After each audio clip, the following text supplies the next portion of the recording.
runaway trains are a daily scenario that no one wants to experience, knowing the possible risk of injuries or casualties. From an unmanned locomotive driving out of control, not knowing where it's going, to a runaway freight train carrying flammable and combustible materials, endangering towns and cities, and even worse, putting people's lives at risk. But a runaway passenger train? Well, that's already 10 times worse than a passing freight train or an unmanned locomotive, knowing that as the passenger train runaways, people could get injured or killed instantly when a train crashes into something like a dead end, a station, or even worse, another train. Unfortunately, such incidents have happened like this, like the Washington, D.C. station incident in 1953, where the Federal Express loses its brakes and crashes into the station, causing damage. Only this time, no one was killed in that incident, however. Unfortunately, this will not be the last time a passenger train will run away like this, as 35 years apart from this, another runaway train will strike again.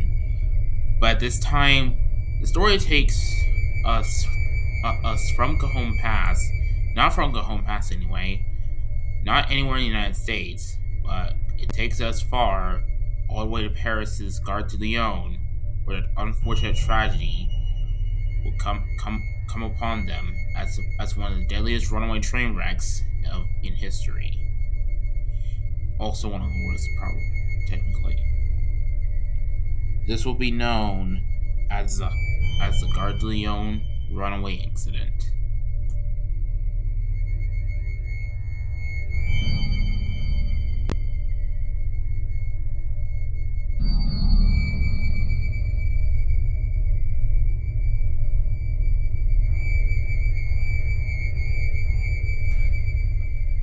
Gare de Lyon Station, or now known as Paris's Gare de Lyon Station, and was originally named Railway Station from Paris to Mazur, opened to the public in 1849, which makes it a financial success, and making it the second busiest station to Paris's Gare de Lyon Station, which was another station in Paris.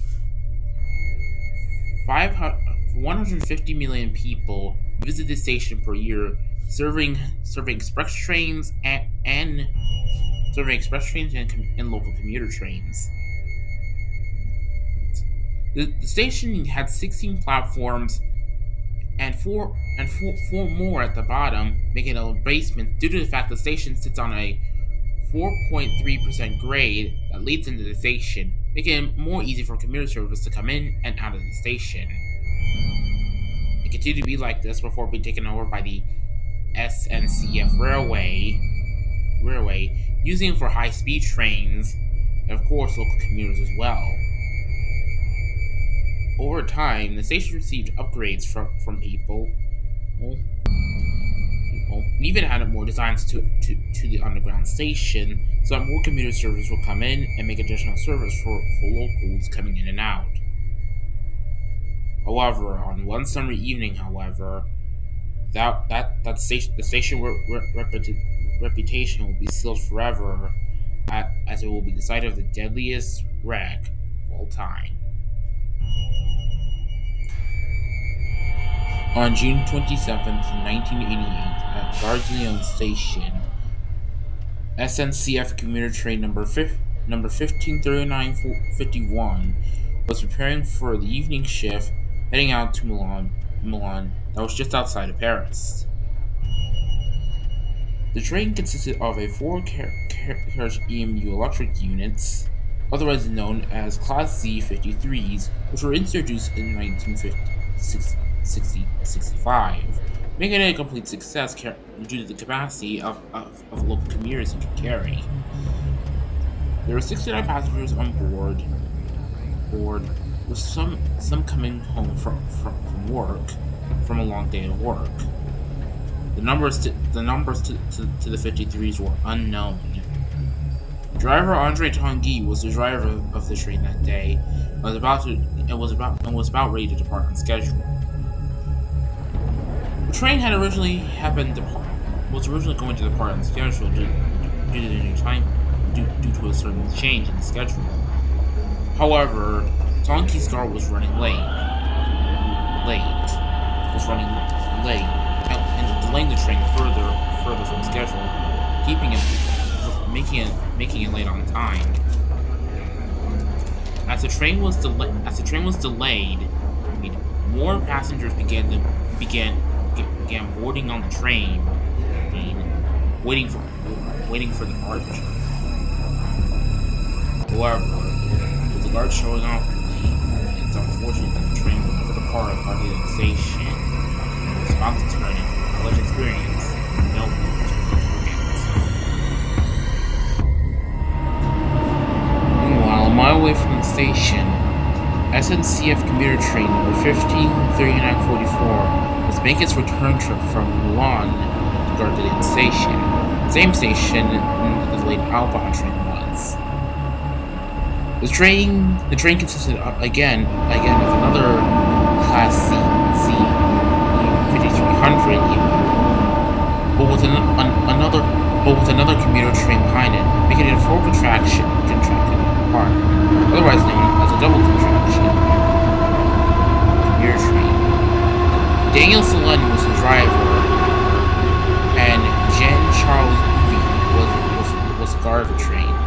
Over several passengers were on the return leg from home, while mostly making its way to Lyon for the night. And so far, the trip went smoothly, but before Gare De Lyon station, and things all started to go rogue. Due to a new schedule change in the summer, all commuter trains were busier than usual, meaning some or more stations have been removed from the original schedule or have been pushed back until the summer was over. One of those stations was Livre the Marathon train station, which was usually the stop where 1539 train was usually scheduled to stop. But due to the scheduled time change, it was allowed to skip past that station and continue on to the next station before Gare De Lyon. The train was just about to pass that usual stop. It usually stopped at the station to pick up passengers. When mysterious incident out of nowhere, a woman from stands up on the scene and calls out the train to the side of the station. She then gets off and disappears from the train before anyone could notice.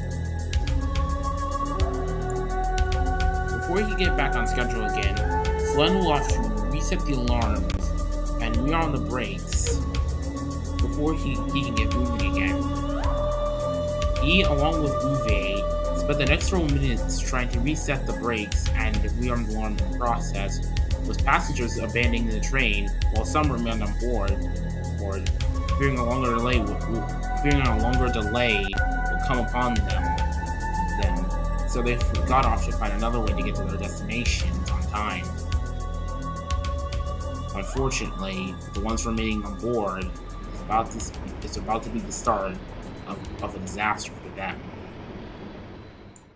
After nearly 26 minutes of restoring everything, the brakes were finally working in their proper order, or at least that's what the engineer and guard thought they were.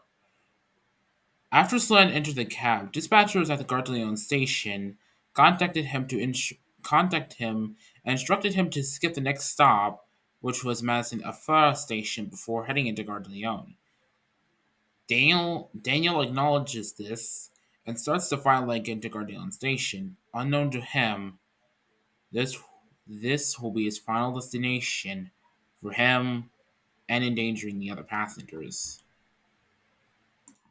Oh, and also I forgot to mention something about Gare de Lyon. Gare de Lyon had a set of switches that led into each platform, each one being connected to the other. Platform 1 was empty at the time, so another train could go in, and Platform 2 was where SNCF numbered 1539-51 was located. All the points were aligned to platform 2, where the late outbound train was. This could lead to a collision course at some time, but you might hear that along the way.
About 1.5 miles from the station, flood past the yellow signal warning him to slow down.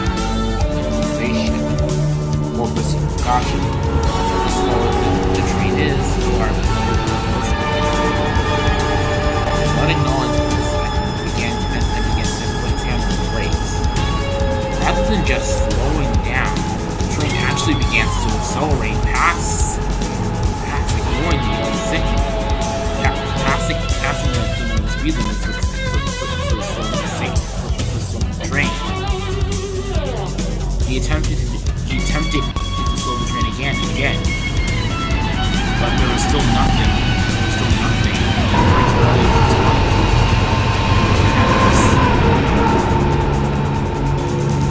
Suddenly, he lost control of his train now. As the train began its descent into 4% grade into the station. In context, these methods were made with the problem.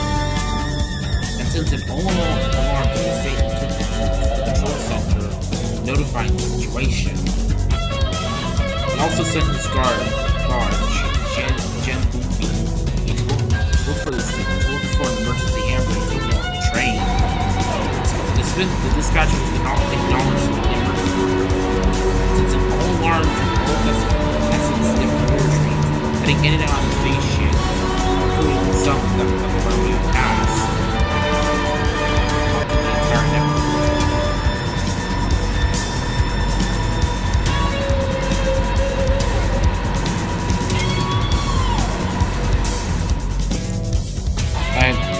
At Gare De Lyon station, Donkey had finally saw his conductor board and was about ready for departure.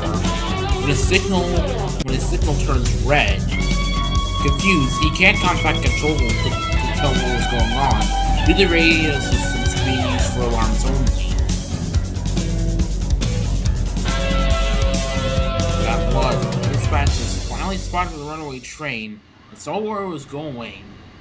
That was until they realized it was on a straight head-on collision course with SNF 1539-51, endangering Tongi's packed commuter train. Knowing collision was now imminent at this point, they broadcasted an alarm to evacuate the station. Tongi, hearing it from his cab, also gives a warning to his passengers on board the train to get off as fast as possible. As the runaway train was hurtling towards him, he saw the train, but instead of just bailing out, he bravely stays into the commuter cab, repeating his warning to passengers while they he continues giving his warning to passengers. That was until death fell in his arms.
am so screwed.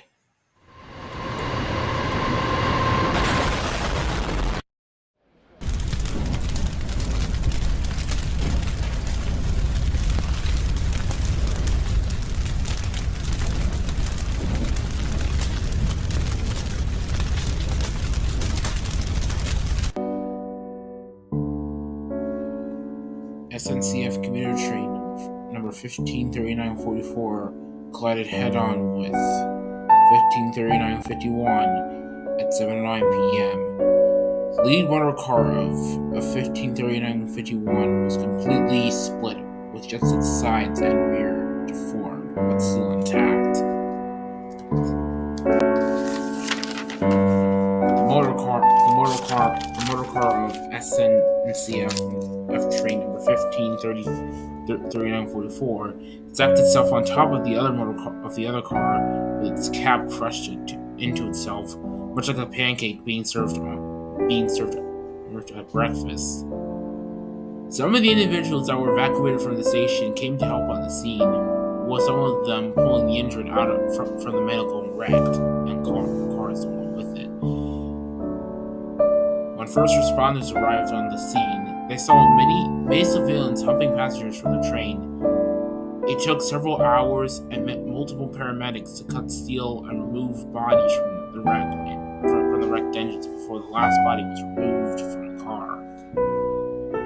It was so bad that a fireman even stated that I tried to lift someone up by the shoulders. His torso came off in my arms.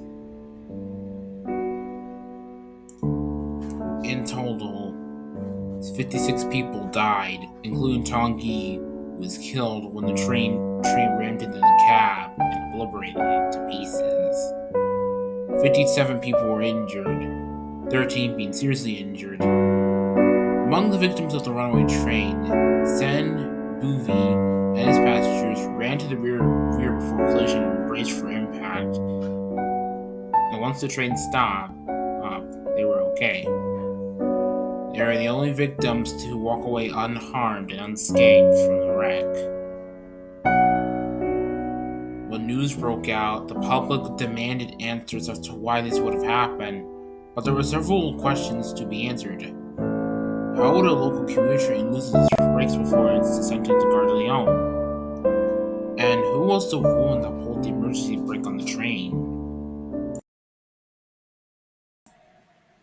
When investigation began, investigators were already expecting another terrorist attack on the runaway train, as several years prior to the incident, a terrorist had struck a TGV high-speed train when a bomb detonated on one of the cars, causing casualties and injuring more people.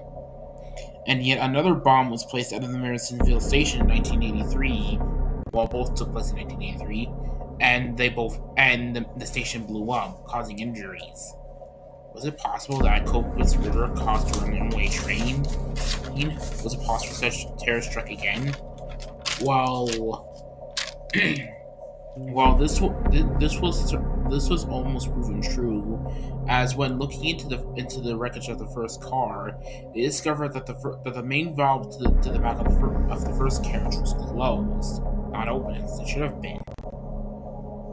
It was believed that the woman from the train stopped the train on purpose so that a conspirator could hack the braking system and cause the runaway to Gare De Lyon station.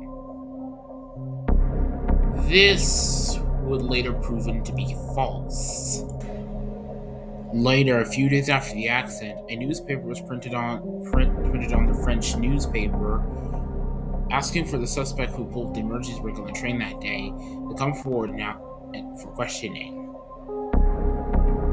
And just a few days prior to that, a woman named Audio Mir came in to talk to investigators. She claimed that she was the one who caused the stop at the leave fighting station, the Madison station, that day, but only because she usually uses the stop to pick up her children that's nearly leave her to the station. However, cousin schedule, that station was automatically cut off, leaving her unaware of the summer timetable, which meant that during that time, she had incidentally pulled the emergency brake to stop the train. But that was only so that she won't have to keep her children from waiting any longer, which caused her to do it in the first place.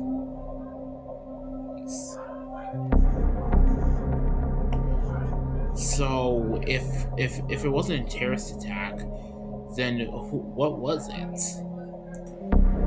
The investigation then shifted their attention to the driver of the train, Daniel Slen, who explained that when he resetted the brakes, he claimed to have never touched it or accidentally moved it into the closed position while he was resetting everything up. When looking more closely into the Class C 5300s, it was discovered that the resetting handle was located far from the edge, making it impossible for drivers to move or reset the brakes.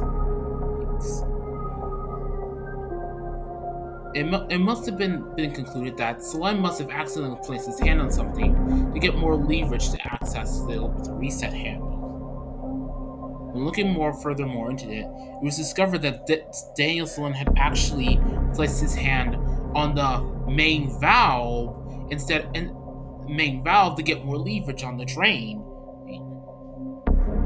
It was speculated that when he placed his hand on the brake, it was speculated that he accidentally moved it out of place, closing the valve and cutting off all the air supply in the trains. This decreased air traveling throughout the cars, leaving the motor car in the lead to have the only functional brakes. But how did Salim manage to get his train moving again? With the air brakes now being closed, this meant that the brake shoes on the train are now locked, preventing the train from moving and going anywhere. Attempting to move the train will result in the wheels dragging along the rails and causing a derailment, or even worse. So this means that a person will manually release all the brake shoes on each car and make sure and get the train going again. Salim believes that the probable cause of this is called a airlock. An airlock occurs when vapor is trapped at high points of a liquid fuel pipe system or something else, clogging the system up and preventing the brakes from working. But instead of just calling a technician to do, which is required by SNF policy to fix the problem, Slen and his Gare Bouvier manually reset all the brakes themselves. This is a direct violation of the SNF policy, this is a direct violation when the brakes are closed. It was because now with the brakes closed and the brake shoes released, but it also releases air from the brakes throughout the whole train, thus making it impossible for any air to get back in or to restore the air pressure in the brakes. But there were still several more chances that Sloan could have stopped the train. Like the next station for Madison, a fire station, Sloan could have easily stopped there and prevented the whole disaster. But due to the fact dispatchers had ordered him to instructed him to skip the next stop, he just went along with it like it was no big deal. When unbeknownst to him, the brakes were already released and were now gone, rendering it useless. But there was also one more chance that he could have stopped the train too. Like when he contacted dispatch, he failed to identify who it was and what situation he was in, and what train it was coming from.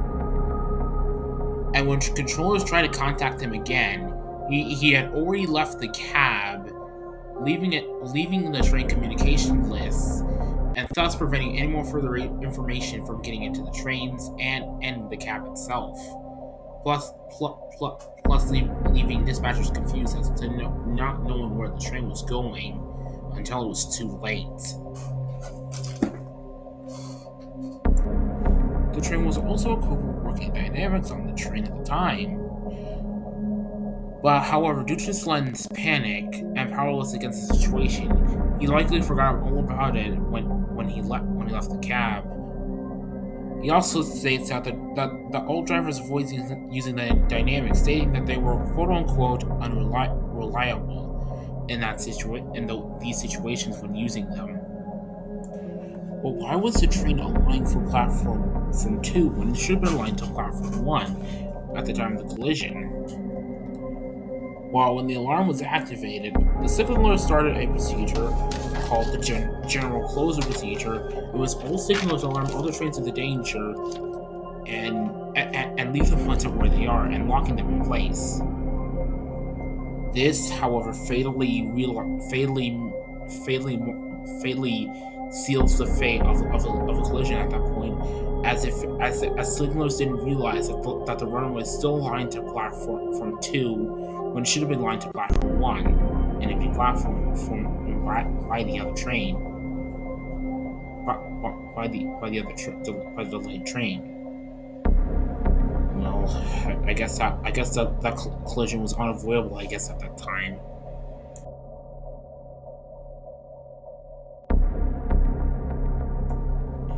In the end, Daniel Selen, the driver of the train, and guard Jean Charles Bouvy, the guard, had all been tried and charged with manslaughter, and with Daniel Selen sentencing to 4 years in prison, while the guard received 6 months in prison.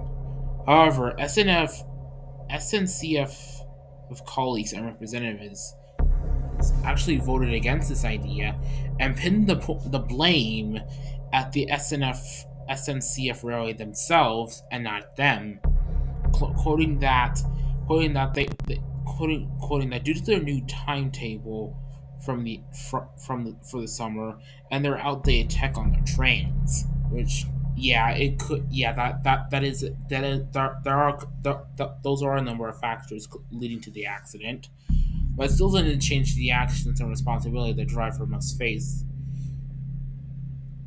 After several juries, the jury reduced Daniel's sentencing to 6 months in prison, while the guard was cleared for all charges. As for the single mother and passenger herself, though, she received a fine, which is unknown to what she received. She received a fine for her actions.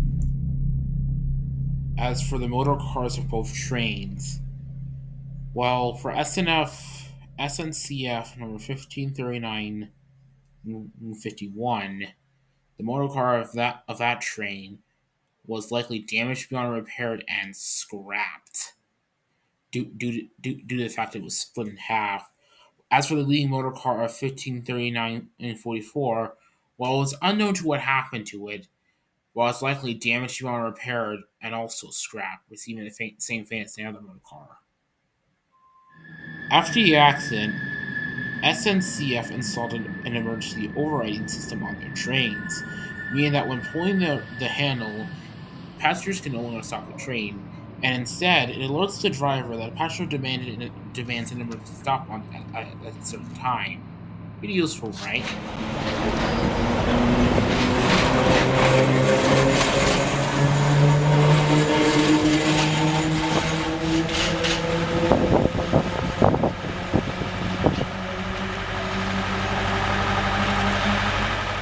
As for the station, it was suddenly put back into work. The newer buffer at the bottom in the basement or lower level to make sure that the train doesn't ram into the wall. As in the collision, the runaway train pushed the late outbound train 30 meters into the wall, causing further inflicted damage on the train. A memorial plaque was also built into place for Tanguy to commemorate his actions that day. As if it wasn't for his quick thinking and heroism, and also sacrificed hope for other passengers, we would have been telling a far more grimmer story, and possibly one of the deadlier ones too. And it's safe to say that 36 years from now, it's safe to say that the station will probably remain the site of one of the most deadliest runaway train wrecks in history. But there's just another question: will another passenger train run away like this again? Will these recommendations keep future passenger trains and future rail travelers safe from any inflicted harm? Who knows? As for the victims of the Gare De Lyon train disaster, and also Tanguy, may they rest in peace and have a good day.